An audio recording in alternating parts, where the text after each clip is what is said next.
आज हम श्रीमद् भगवद गीता का पाठ करेंगे। अध्याय 1 श्लोक 2।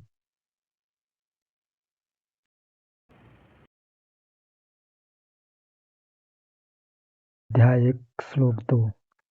दृष्टा तु पाण्डवानीकं व्यूढं दुर्योधनस्तदा आचार्यमुपसंगम्य राजा वचनं ब्रवीत्। संजय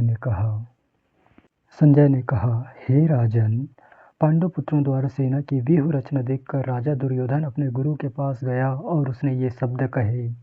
तात्पर्य: धृतराष्ट्र जन्म से अंधा था, दुर्भाग्यवश वह आध्यात्मिक दृष्टि से भी वंचित था।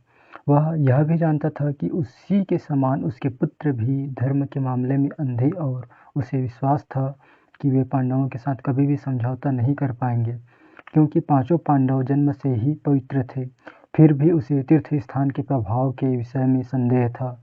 इसलिए संजय युद्ध भूमि की स्थिति के विषय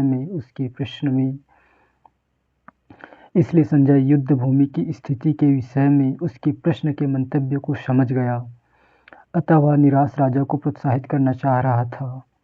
उसने उसे विश्वास दिलाया कि उसके पुत्र पवित्र स्थान के प्रभाव में आकर किसी प्रकार का समझौता करने नहीं जा रहे हैं।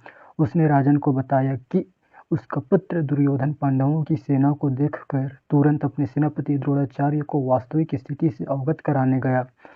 यद्यपि दुर्योधन को राजा कहकर संबोधित किया गया है, तो भी स्थिति की गंभीरता के कारण उसे सेनापति के पास जाना पड़ा।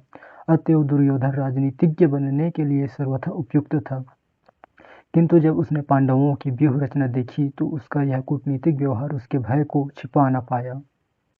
अध्याय 1 का श्लोक 2 आज पूर्ण हुआ दोस्तों। अगले दिन हम अध्याय 1 के तीसरे श्लोक का अध्ययन करेंगे।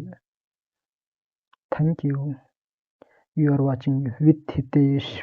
प्लीज़ वीडियो को लाइक करें, चैनल को सब्सक्राइब करें। Thank you.